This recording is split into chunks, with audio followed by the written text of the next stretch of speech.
एक बार की बात है, गांव के पनघट पर चार औरतें पानी भरने आई। पानी भरते भरते वे एक दूसरे से बातें करने लगी।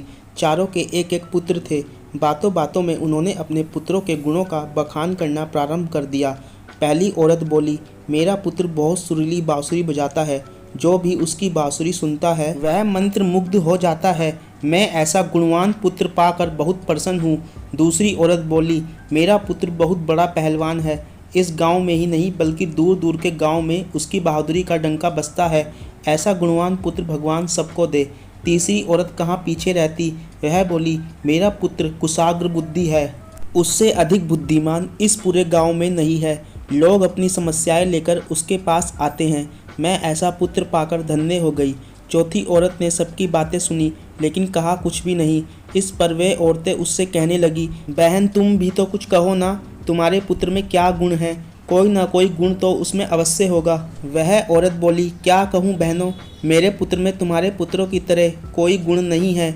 उसकी बात सुनकर तीनों औरतों ने गर्व से अपना सिर उठा लिया। कुछ देर में सबने पानी भर लिया और वापस जाने के लिए अपना अपना घड़ा उठाने लगी। उसी समय पहली औरत का पुत्र हाथ में बांसुरी लिए वहां से गुजरा। उसने देखा कि उसकी माँ पानी से भरा घड़ा नहीं उठा पा रही है, किंतु वह यह अनदेखा कर बांसुरी बजाते हुए वहां से चला गया।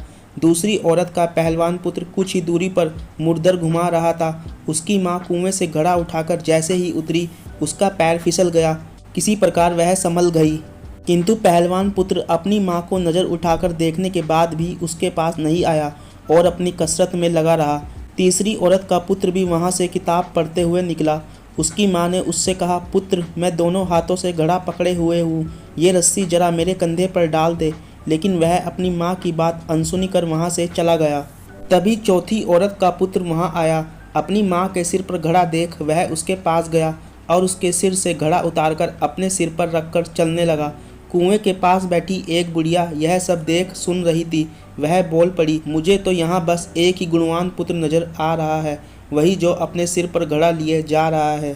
माता पिता की सेवा करने वाले पुत्र से गुणवान पुत्र भला कौन हो सकता है? गुणवान वही है जो अपने माता पिता की सेवा करे और साथ ही सबकी सहायता के लिए तत्पर रहे।